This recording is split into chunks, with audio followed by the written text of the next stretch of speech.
Allez, devinez ce que je suis en train de rouler sur cette piste d'essai ici en Chine.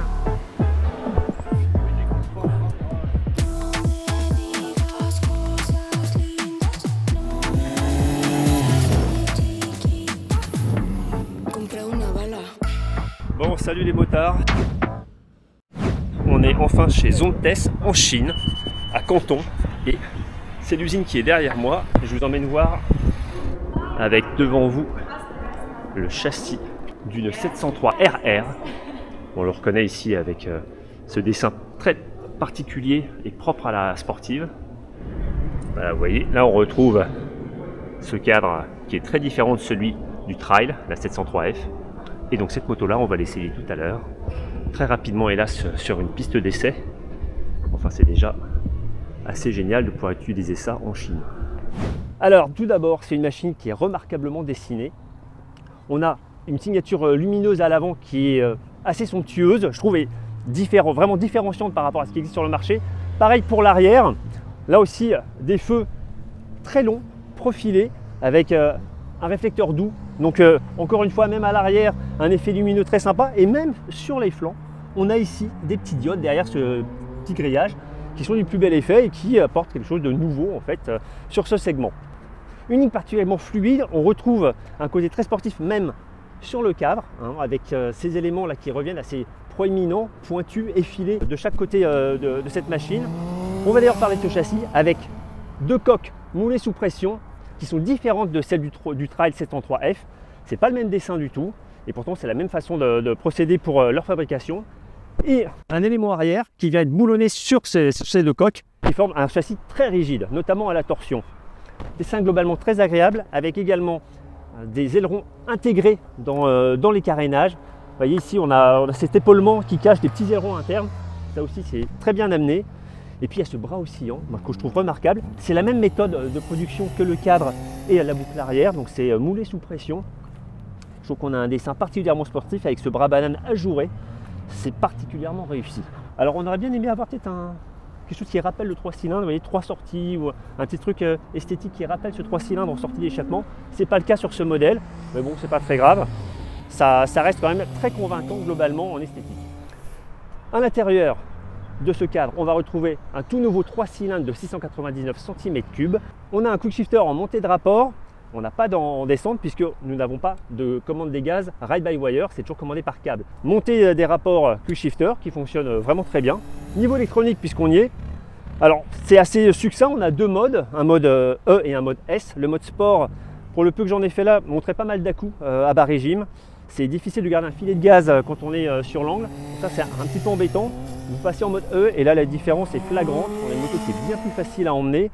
On ne perd pas vraiment d'ailleurs en performance, hein, ça ne change rien. Je pense que c'est vraiment la réaction à l'accélérateur qui change et le mode E est sans problème, sans défaut à ce niveau-là. Niveau suspension, on retrouve du Marzocchi à l'avant comme à l'arrière, avec des débattements qui devraient être à peu près 120 à l'avant à mon avis et à peu près pareil à l'arrière. Là encore pas de fil définitif, entièrement réajustable, précharge, compression détente à l'avant comme à l'arrière. Niveau freinage, on a des étriers Rohwan, 4 pistons, montage radial sur des disques de 310 mm à l'avant. Ce freinage avant bénéficie d'un mètre cylindre à radial également. Par contre, le niveau de puissance pourrait être un poil supérieur. L'attaque pareil, mais on a un très bon feeling sur la poignée au moment du freinage. Je trouve qu'on dose très facilement la décélération. Donc pour des machines qui ne sont pas encore totalement réglées, c'est plutôt agréable et plutôt sympa. Écoutez ce son. C'est celui du 3 cylindres Zontes de 699 cm3. Nous sommes sur la 703 RR.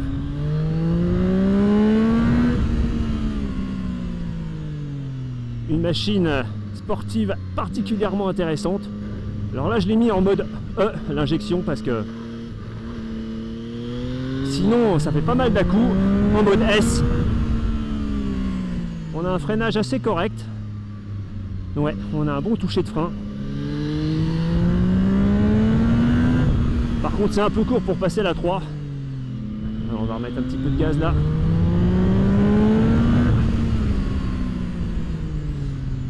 Là encore, c'est un moteur qui fonctionne bien dans les tours. Ce 3 cylindres de 699 cm3 est bien monté en régime. Je suis un petit peu plus doux là. Allez, hop. Voilà.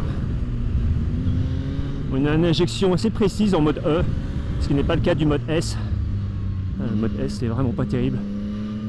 Sur les mi-régimes, on a quand même du caractère. Vous voyez, ça reprend des 5000 tours.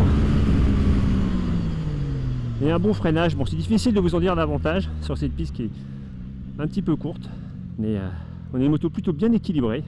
C'est une moto qui s'emmène facilement. On a un toucher de frein qui est plutôt pas mal.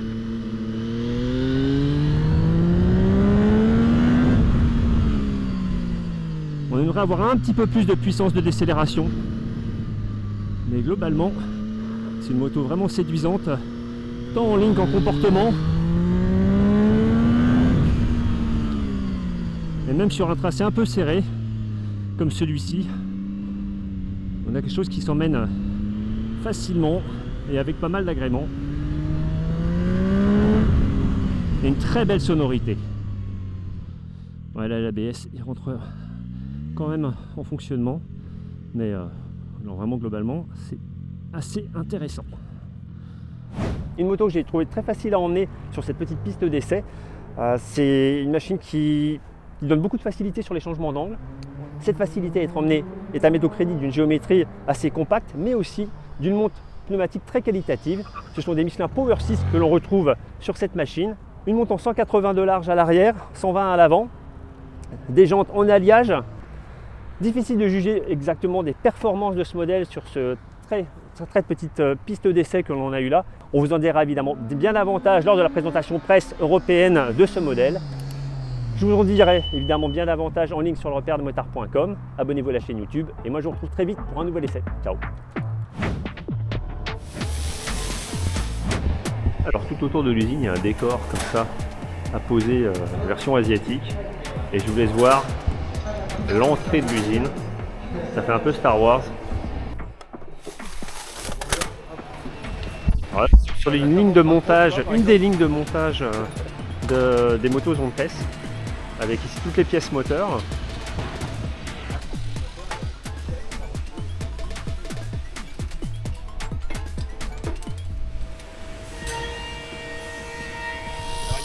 On a ce qui nous concerne le plus aujourd'hui, c'est-à-dire l'assemblage du moteur 3 cylindres, le nouveau moteur Zontes 703 avec donc 699 cm3. On se demande pourquoi ils l'ont appelé 703 d'ailleurs.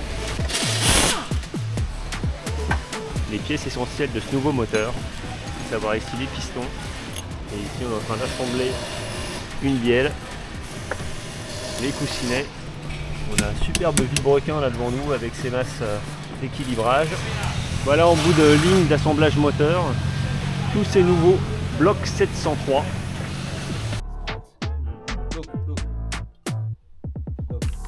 Do you have a small arm, right? Look, small arm, right? Small arm. This out. Take this one. No. What is that? Look. Look.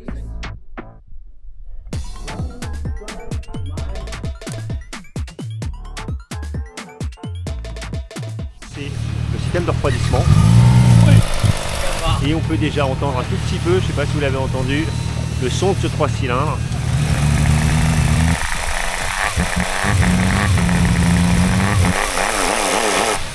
L'assemblage de notre 703F se poursuit. Donc là vous pouvez voir que le moteur a été placé dans le cadre. Bras oscillant, déjà la roue arrière, les différents fluides aussi. On voit ici la production de pignons avec les pièces brutes et les pièces finies ici une fois passées dans la machine qui est derrière vous. Donc voilà là pour le petit tour dans l'usine Zontes. Ici l'emboutissage. Ça fait pas mal de bruit. Une machine de moulage aluminium haute pression, 3200 tonnes, avec un système d'évacuation d'air pour éviter tout risque d'oxydation de la pièce pendant le moulage. C'est une machine allemande, donc comme finalement pas mal d'unités de production de cette usine. Des nouvelles 703, à savoir le cadre, la boucle arrière, et le bras oscillant, hein, par exemple. Alors ici, on est sur la partie production des cadres des scooters 368G. On a 5 différentes parties qui viennent d'être soudées. En fait, on pose des différents tubes sur un châssis et c'est soudé automatiquement sur les machines qu'on va avoir derrière. Voilà, vous voyez, on vient fixer rapidement, mettre en place en fait les derniers éléments sur ce châssis qui est en phase finale de production. Et là, il va partir derrière et les différents éléments qui ont été placés vont être soudés à la structure. Voilà. On a une finition des échappements au laser, c'est-à-dire que des soudures à haute température viennent noircir, comme vous pouvez le voir, cet échappement. On a pas mal de traces au niveau des éléments d'assemblage. Vous voyez, là on a un rayon lumineux qui vient nettoyer toutes les soudures de ce catalyseur, échappement catalyseur en acier inoxydable. L'échappement donc avec ces soudures qui sont bien marquées. Et ici la pièce finalisée, vous pouvez voir la différence, c'est incroyablement propre après. Et donc un process apparemment unique à Zone Test.